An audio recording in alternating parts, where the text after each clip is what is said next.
वस्तुतः हम लोग जब चने की खेती करते हैं किसान भाई, तो हम 2 या 3 विधि से इसकी बुआई करते हैं। सामान्यतः पहला है जो किसान भाई खेत की जुताई करेंगे और छिड़काव विधि से उसकी बुआई कर देते हैं। दूसरा है सीड ड्रिल के माध्यम से बुआई करते हैं कतार में। और तीसरी जो विधि है ये भी सीड ड्रिल के माध्यम से होगी, लेकिन इसमें जो है हम आखिरी के जो 2 फरो ओपनर हैं उसमें नाली निर्माण के लिए फरो ओपनर का उपयोग करते हैं। जो सामान्यतः हम जब चौड़ी क्यारी नाली विधि पे आते हैं तो इसमें है कि अधिक से अधिक अगर जल भराव की स्थिति आती है तो वो इन नालियों के माध्यम से बाहर निकल जाए पानी, और कम पानी की स्थिति में भी जो ये बेड है, जो चौड़ी हमने ब्रॉड बेड बनाया है, ये बेड जो है पानी को या जल को संचय करके रखे, जिससे कि पौधों की बढ़वार के लिए पानी की कमी ना हो।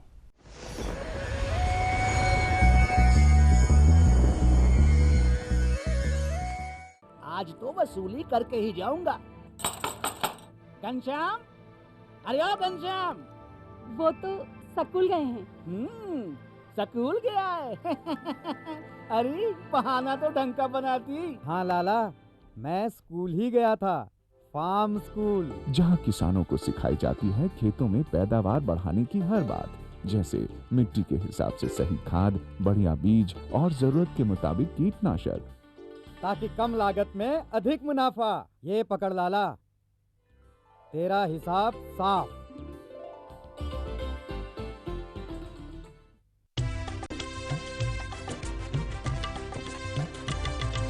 सहकारिता के बल पर विकास के लिए उठे कदम, जन सहकार की ताकत लेकर आगे बढ़ते जाएं हम। जन जन ने इस क्रांति में है विश्वास जगाया, हम सब ने मिलकर विकास का परचम है फहराया।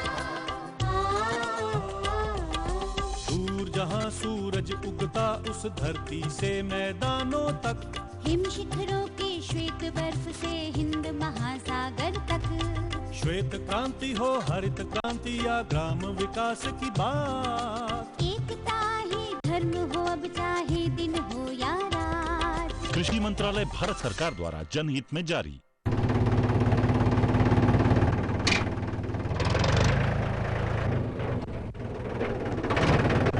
अरे हरकू वाह, बीज, कीटनाशक और आज खाद भी। अरे इतना खर्चा कहाँ से? अरे खर्च की चिंता किसे है, मेरे पास है ये किसान क्रेडिट कार्ड। कार्ड? अरे बैंकों द्वारा जारी इस कार्ड से किसान उसकी सीमा तक की रकम कभी भी बैंक से निकलवा सकता है और खेती बाड़ी की सामग्री कभी भी खरीद सकता है। तो हरकू भैया एक कार्ड मेरे लिए भी। किसान क्रेडिट कार्ड के लिए नजदीकी बैंक से संपर्क करें और पाएं ढेर सारे लाभ।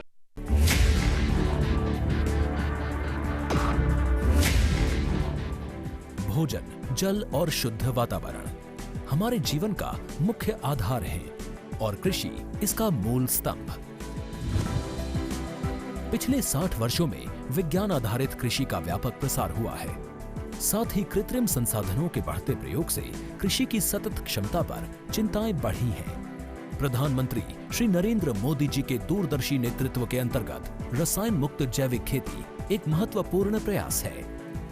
रसायन मुक्त जैविक खेती को बढ़ावा देने के लिए 5 वर्ष पूर्व सरकार ने परंपरागत कृषि विकास योजना तथा उत्तर पूर्व भारत में जैविक मूल्य श्रृंखला योजनाएं आरंभ की। ऑर्गेनिक फार्मिंग को देश भर में बढ़ावा देने के लिए सरकार अनेक प्रयास कर रही है। इसके लिए परंपरागत कृषि विकास योजना के तहत काम किया जा रहा है। न सिर्फ ऑर्गेनिक फार्मिंग को बल दिया जा रहा है, बल्कि उसके लिए वैल्यू एडिशन और मार्केट की व्यवस्था भी की जा रही है। भारत सरकार एवं किसानों के सम्मिलित प्रयासों से आज देश के लगभग 36 लाख किसान 38 लाख हेक्टेयर क्षेत्र में जैविक खेती कर रहे हैं। इसके अतिरिक्त हमारे देश के अनेक ऐसे क्षेत्र हैं जहां आज भी पारंपरिक जैविक खेती हो रही है। इन पारंपरिक जैविक क्षेत्रों को जैविक प्रमाणीकरण सुलभ कराने हेतु पीजीएस के अंतर्गत लार्ज एरिया सर्टिफिकेट का प्रावधान किया गया है। इस प्रक्रिया की विशिष्टता ये है कि इसमें प्रमाणीकरण मात्र 2 से 3 महीनों में हो जाता है, जबकि सामान्य परिस्थितियों में इसमें 2 से 3 वर्ष का समय लगता है। अंडमान निकोबार केंद्र शासित प्रदेश के कार निकोबार एवं नैन काउरी द्वीप समूह देश के सर्वप्रथम ऐसे प्रमाणीकृत जैविक क्षेत्र हैं। अभी हाल ही में संपूर्ण लक्षद्वीप को जैविक खेती के रूप में प्रमाणित किया गया है। वर्ष 2016 में सिक्किम राज्य पूर्ण जैविक कृषि राज्य के रूप में प्रमाणित हो चुका है। सुदूर उत्तर में हिमालय श्रृंखला के बीच स्थित लद्दाख ने भी पूर्ण जैविक के लक्ष्य की ओर बढ़ना शुरू कर दिया है।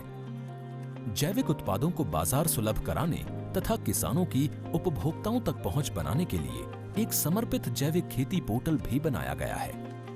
जैविक खेती पोर्टल के जानकारी मंच और विपणन मंच के माध्यम से किसानों को उच्च गुणवत्ता उत्पादन तथा बाजार उपलब्ध कराया जा रहा है।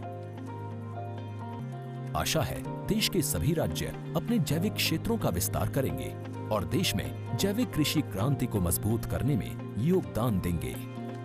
जैविक उत्पादों की देश और विदेशों में बढ़ती मांग तथा जैविक उत्पादों का बढ़ता बाजार, किसानों की उपभोक्ताओं तक पहुंच तथा जैविक एफपीओ द्वारा जैविक कृषि व्यापार में भागीदारी हमारे किसानों को अपनी आय बढ़ाने का अवसर दे रहा है।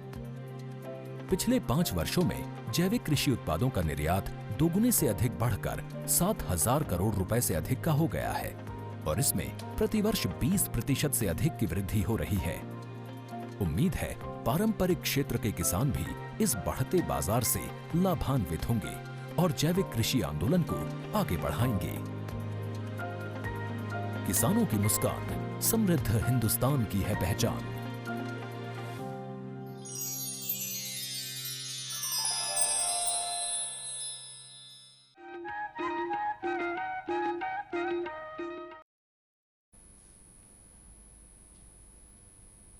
कृषि दर्शन के सभी दर्शकों को नमस्कार।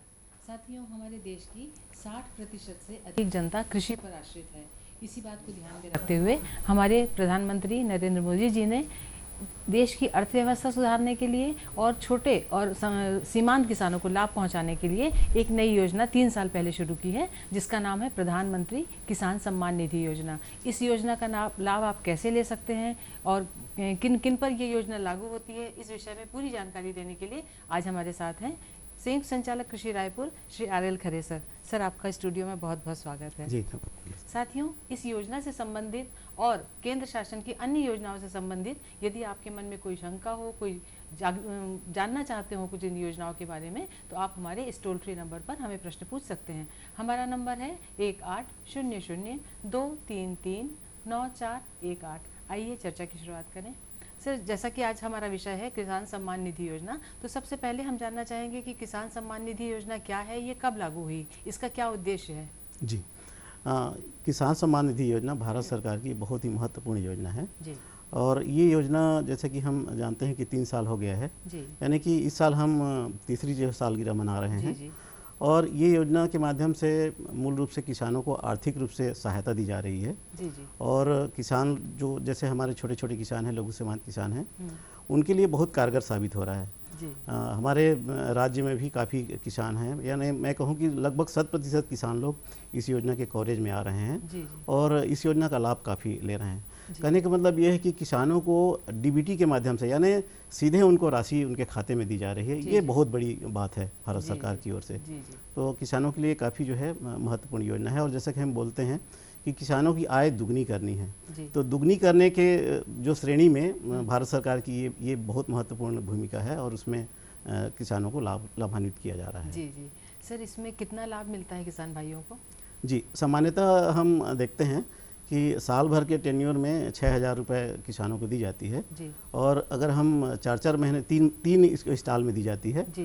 तो जैसे पहला स्टॉल रहता है वो 2,000 रुपये का, तो इस तरह से 3 बार मिलती है, तो 6,000 रुपये किसानों को हर साल सीधे उनके बैंक खाते में दिया जाता है। जी। तो ये इस योजना का लाभ है। सर, इसके कौन कौन बेनिफिशरीज हो सकते हैं और वो इसका लाभ किस तरह से ले सकते हैं? जी, ये बहुत महत्वपूर्ण बात है। जैसा कि हम देखते हैं कि शुरुआती दौर पे भारत सरकार ने लघु सीमांत जैसे 5 एकड़ तक के किसानों के लिए लागू किया था, फिर उन्होंने देखा कि इसमें और भी किसानों को लाभ देना चाहिए, तो ये कह सकते हैं हम इसमें सभी वर्ग के किसान लोग इसमें आ सकते हैं। जी जी। यानी लघु सीमांत हो, दीर्घ हो या अनुसूचित जाति जनजाति सामान्य, सभी वर्ग के किसान लोग इस योजना का लाभ ले सकते हैं। और हम देख रहे हैं कि इसमें हमारे देश में समझ लीजिए लगभग 14 करोड़ के आसपास किसान हैं। अच्छा। और हम अब अगर छत्तीसगढ़ की बात करें तो हमारे यहाँ लगभग 40 लाख किसान हैं। जी जी। तो ये सभी वर्ग के किसान इस योजना का लाभ लेने के लिए जी जी। रजिस्ट्रेशन कर रहे हैं और इसका लाभ ले रहे हैं। जी जी। सर इसके कुछ सीमाएं होंगी, अपवर्जन होगा कि कौन नहीं ले सकते हैं? जी, जैसा कि हम जानते हैं कि जिनके पास ज़मीन है, यानी कि समझ लीजिए कि 2018 की स्थिति में जिनका नाम भूमि अभिलेख में था, तो ऐसे किसान लोग इस योजना का लाभ ले सकते हैं। हाँ, इसमें कुछ ऐसी बातें हैं जैसे कि कोई शासकीय सेवक है तो वो लाभ इस योजना का नहीं ले पाएंगे। इसमें जो है चतुर्थ वर्ग श्रेणी के जो हमारे जो कर्मचारी हैं उनको छोड़ा गया है, मतलब वो लोग इस योजना का लाभ ले सकते हैं। इसके अतिरिक्त अन्य जैसे और शासकीय कर्मचारी हैं जिनको 10,000 रुपया अगर पेंशन मिल रहा है तो वो लोग भी इस योजना का लाभ नहीं ले सकेंगे। इसके अतिरिक्त जितने भी हमारे जो जनप्रतिनिधिगण हैं, जैसे विधायक हैं, सांसदगण हैं या पार्षद हैं या कहूँ मैं निगम में जो है महापौर हैं, तो जितने भी हमारे जनप्रतिनिधि हैं इनको जो है इस योजना से जो है बाहर रखा गया है। इसमें मूल रूप से जो खेती किसानी जो करते हैं, जिनके पास ज़मीन है और जिनका जो आमदनी का जरिया जो है किसान खेती किसानी से है, उन सभी किसानों को इस योजना में लिया गया है। जी। सर इस योजना को जैसा आपने बताया कि 3 साल पूरे हो गए हैं, इन 3 सालों में कितने किसानों को लाभ मिल चुका है, लगभग कितनी राशि बांटी जा चुकी है या कितनी किस्तें रिलीज हो चुकी हैं इसकी? जी, जैसा कि हम देख रहे हैं 3 साल में लगभग अभी हमारा जो है जनवरी के महीने में 10वीं किस्त जारी हुआ है। जी। और अगर मैं हमारे छत्तीसगढ़ राज्य की बात करूं तो हमारे यहाँ 41 लाख अगर किसान हैं तो लगभग जो है 100% लोग इसमें इस योजना में रजिस्ट्रेशन करा लिए हैं। और इस योजना में जैसा हम देखते हैं कि अगर प्रथम किस्त अगर की बात करूं तो 36 लाख लोगों को 725 करोड़ रुपए उनको प्रथम किस्त की राशि जो है मिल चुकी है। और अगर मैं 10वीं किस्त की बात करूं तो इसमें लगभग 38 करोड़ जो है किसानों को 38 करोड़ रुपए किसानों के खाते में जा चुका है। तो ये जो है स्थिति है। और जैसा कि हम देखते हैं कि हमारे यहाँ 36 लाख जो हमारे किसान हैं जिनको जो है प्रथम किस्त की सारी राशि मिल गई है और 725 करोड़ है। तो अगर हम पहली किस्त से 10वीं किस्त की बात करें तो हमारे छत्तीसगढ़ के किसानों को लगभग 4,500 करोड़ सीधे उनके खातों में जो है मिल चुकी है। तो इसका काफ़ी अच्छा कवरेज है और इस योजना का जो सफलता ही इस बात से दिखता है कि सारे किसान लोग इसमें जो है आ रहे हैं, लाभान्वित हो रहे हैं। जी। सर केंद्र शासन की एक और बहुत अच्छी योजना है किसान पेंशन योजना, तो इस योजना का लाभ उठाने के लिए हमारे किसान भाइयों को किस तरह से अप्लाई करना चाहिए और कौन कौन इसका लाभ ले सकते हैं? जी, ये भी किसानों के लिए बहुत अच्छी योजना है और भारत सरकार जैसे कि हम बोलते हैं प्रधानमंत्री मानधन योजना के नाम से जाना जाता है इस योजना को। और जैसा कि हम देखते हैं कि हमारे किसान भाई लोग खेती किसानी तो करते रहते हैं और मान लीजिए खेती किसानी करते करते उनका उम्र हो जाता है तो और उनको जैसे काम नहीं कर पाते हैं, तो ऐसे किसानों को लाभ देने के लिए जो है एक योजना है जो मानधन या पेंशन योजना के नाम से जानते हैं। इस योजना में होता यह है कि जैसे 18 साल से 40 साल तक के जो किसान हैं वो इसमें प्रीमियम जमा कर सकते हैं, जैसे 100 रुपये जमा करेंगे। और होता यह है कि जैसे 60 साल का जैसे किसान हो गया, अब वो काम करने नहीं सकेगा खेत में, तो उनको जो है 36,000 रुपये का लाभ मिलता है, यानी कि समझ लीजिए 3,000 रुपये प्रति माह के हिसाब से उसको पेंशन मिलेगा। तो किसान जितने दिन तक जीवित रहेगा तब तक के इस योजना का लाभ ले सकता है। तो इस दृष्टिकोण से बोलें कि जैसे शासकीय सेवक होते हैं उनको तो पेंशन मिलता है नौकरी के बाद, लेकिन किसान जब थक जाता है खेती बाड़ी करते हुए और अगर वो नहीं कर पा रहा है तो भी इस योजना का लाभ लेकर के काफ़ी अच्छा जो है लाभ ले सकता है। तो समझ लीजिए ये योजना जो भारत सरकार ने चलाई है तो ये भी किसान लोगों के लिए बहुत अच्छी योजना है।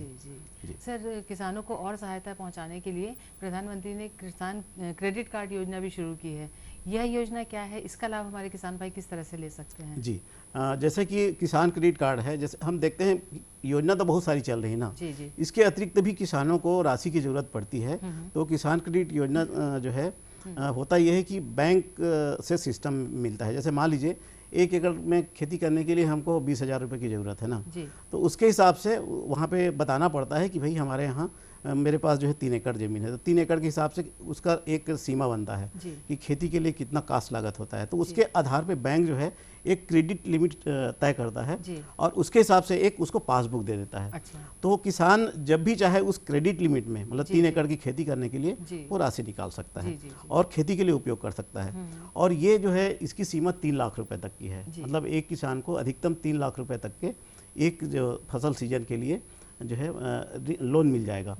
विशेष बात यह है इस योजना में कि देखिए जो किसान होते हैं उनको केवल खेती के लिए ही तो पैसा नहीं लगता है ना, उनके बच्चे भी होते हैं, उनका फीस भी पटाना है, घर में बिजली बिल पटाना है, तो ये पैसा कहाँ से आएगा उनके पास। तो ये किसान क्रेडिट कार्ड में जो भी लोन सैंक्शन होता है या क्रेडिट लिमिट जो तय हुआ रहता है उसका 20% राशि जो है वो इन चीज़ों के लिए, बाकी चीज़ों के लिए, जैसे कभी उनके घर बाल बच्चे बीमार पड़ गए, अब तुरंत उनको कहाँ से पैसे मिलेगा, तो वो तुरंत जो है बैंक में जाएंगे सीधा और किसान क्रेडिट कार्ड दिखा करके सीधे उसमें से पैसा लेके उपयोग कर सकते हैं। तो इसमें 20% की सीमा में अन्य खर्चों के लिए किसान कर सकते हैं। तो ये भी एक योजना बहुत महत्वपूर्ण है और भारत सरकार की ओर से इसको चलाई जा रही है और इस योजना में लगभग 80 से 90% किसान लोग कवरेज में हैं। जी जी जी सर, पिछले दिनों हमने देखा असामयिक वर्षा हुई है, जब नहीं होना चाहिए था, किसानों की खड़ी फसल से नुकसान हुआ उनको, तो इस फसल को बचाने के लिए फसल बीमा योजना भी प्रधानमंत्री ने शुरू की है। तो ये योजना क्या है, इसका लाभ हमारे किसान भाई किस तरह से ले सकते हैं? जी, ये भारत सरकार की किसानों के लिए एक बहुत महत्वपूर्ण योजना है और बड़ी योजना है ये कह सकते हैं। और ये योजना भारत सरकार ने पूरे राष्ट्र में एक साथ लागू किया और एक ही तरह के नियम है, जैसे प्रीमियम राशि एक ही तरह की होगी, यानी कि आप देख सकते हैं खरीफ में केवल प्रीमियम राशि 2% जमा करना होता है और रबी फसलों के लिए 1.5%, यानी पूरे देश में सारे किसानों के लिए ये चीज़ लागू है। तो एक अपने आप में महत्वपूर्ण योजना है। और आप देखते हैं कि खेती को कहा जाता है कि जुआ है और इसमें प्राकृतिक आपदा जो है समय समय पर काफ़ी नुकसान करता है किसानों को, तो उससे किसानों को मजबूती देने के लिए, आर्थिक रूप से उसको सिक्योरिटी मतलब जोखिम की सुरक्षा प्रदान करने के लिए ये योजना को लागू किया गया है। और इस योजना में विशेष रूप से हम देखते हैं कि जो भी ओला पाला होता है या स्थानीय आपदा की बात होती है, तो उस कंडीशन में इस योजना का लाभ जो है किसान भाई लोग ले पाते हैं। इस योजना में भी मैं अगर हम छत्तीसगढ़ की बात करें तो पिछले खरीफ सीजन में हमारे यहाँ जैसे सामान्यतः हम देखते हैं 12 से 15 लाख लोग फसल बीमा कराते हैं और पिछले खरीफ सीजन में 700 करोड़ के आसपास उनको बीमा का लाभ अभी जो है मिल रहा है। और अगर हम रबी में बात करें तो रबी सीजन में हमारे यहाँ लगभग 3 लाख किसानों ने बीमा कराया है और अभी कुछ दिन पहले हमारे छत्तीसगढ़ में काफ़ी जो है बारिश वगैरह आया और काफ़ी फसल इनका जो है नुकसान हुआ था। तो इसमें भी जो है समझ लीजिए 3 लाख लोगों ने कराया, उसमें 75,000 किसानों का एक उनका क्षति का जो है आकलन किया गया है और उनको भी इस योजना का लाभ जो है दे सकते हैं।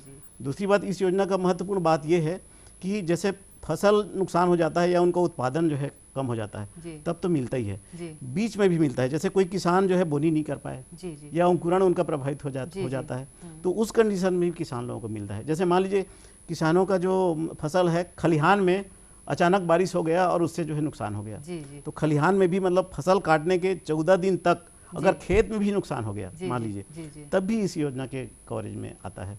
तो इस तरह से हम देखते हैं कि जो फसल बीमा योजना है, प्रधानमंत्री फसल बीमा योजना, ये भी काफ़ी बृहद और किसानों के लिए काफ़ी लाभकारी है। सर, ये योजना पहले भी एक बार लागू हुई थी, लेकिन अभी कुछ संशोधनों के बाद में ये फिर से लागू की गई है फसल बीमा योजना। तो पुरानी योजना से ये किस तरह से ज़्यादा अच्छी है? जी देखिए, पहले जब योजना लागू हुई थी ना, उस समय उसका स्वरूप जो है कुछ सेंट्रलाइज नहीं था। जैसे कि हम कहें कि तहसील को इकाई माना जाता था, उसके बाद ब्लॉक को माना जाने लगा, फिर पंचायत को, अभी जो है गांव को भी इकाई माना गया। एक बहुत बड़ी बदलाव है उसके साथ। एक तो ये बात थी कि जो है अब जैसे गांव में भी नुकसान होता है या सिंगल किसान को भी नुकसान होता है, तब भी इस योजना में प्रावधान रखा है कि सिंगल अगर किसी किसान को नुकसान होता है तो किसान आवेदन करके 72 घंटे में उसको सूचना देना होता है और उसके हिसाब से इंडिविजुअल उसका परीक्षण होता है और लाभ हो जाता है। दूसरी बात यह है कि पहले प्रीमियम राशि जो है अलग अलग हुआ करता था सब जगह।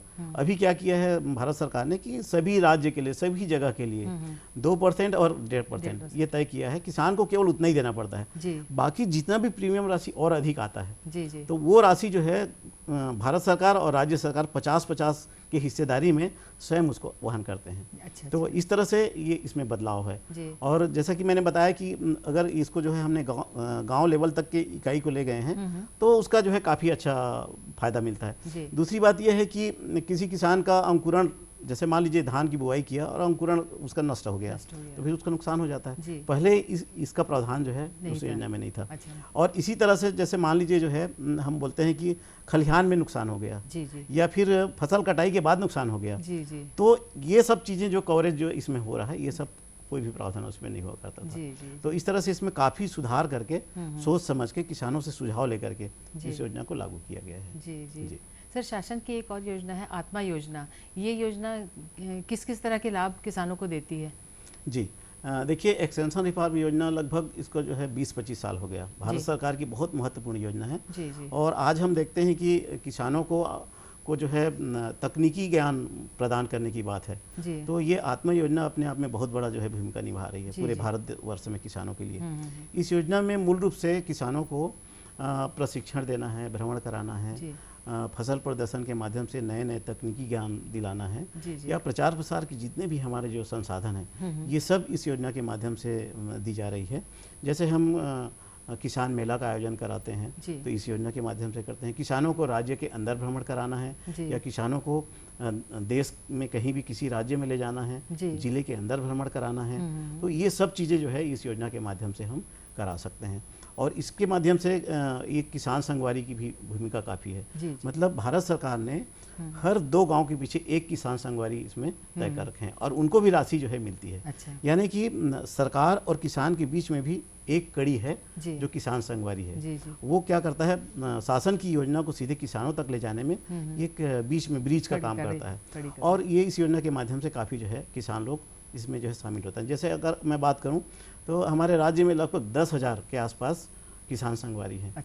जो लोग जो है सीधे किसान और शासन के बीच में जुड़ करके योजना को लाभ देने के लिए कोशिश करते रहते हैं। और जैसा कि मैंने बताया इसमें कि जैसे कि हम प्रशिक्षण का आयोजन करते हैं और उसके साथ साथ इसमें भ्रमण का भी कार्यक्रम होता है और किसान मेला और उसके साथ फार्मर साइंटिस्ट इंटरेक्शन का भी एक विंग है।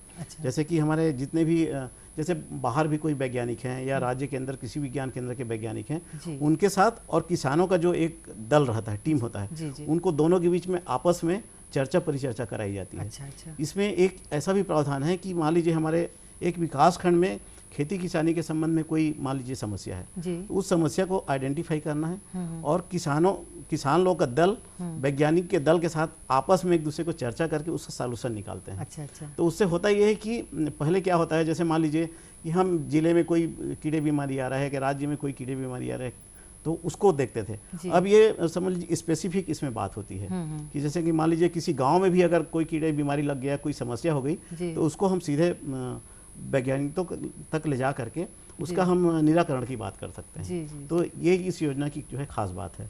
मतलब इसको समझ लीजिए सेंट्रलाइज ना करके सीधा बॉटम अप अप्रोच में रखा गया है। खास बात है इस योजना की। अगर हमारे किसान भाइयों को यंत्रों की आवश्यकता हो खेती के कार्य में, तो कृषि यंत्रीकरण योजना भी कुछ है हमारे शासन की? देखिए, इसमें भारत सरकार राज्य सरकार दोनों तरफ से योजना चल रही है और फार्म मैकेनाइजेशन की जो योजना जो चलती है उसमें हम ये बोल सकते हैं हंसिया से लेकर के ट्रैक्टर, रीपर, थ्रेसर, कंबाइन, ये सारे यंत्रों में जो है सब्सिडी या अनुदान दी जा रही है। जैसा कि हम देखते हैं कि हमको आज आधुनिक युग में अगर हम थ्रेसर, कंबाइन की बात करते हैं, हमारे किसान लोग आज कटाई जो है हंसिया से नहीं करते हैं ना, बड़े बड़े जो है यंत्र आ चुके हैं और उससे करते हैं। तो उसमें भी लगभग 1.5 लाख से लेकर के 6 लाख रुपए तक की सब्सिडी है। जैसे कि हम लोग देखते हैं कि उद्यानिकी फसल हैं, तो उद्यानिकी फसलों में भी जैसे ग्रेडिंग मशीन है, तो इन चीज़ों में भी जो है अनुदान जो है दी जा रही है। जी। खरे साहब, आप हमारे स्टूडियो में आए, हमारे किसान भाइयों को बहुत ही उपयोगी जानकारी दी,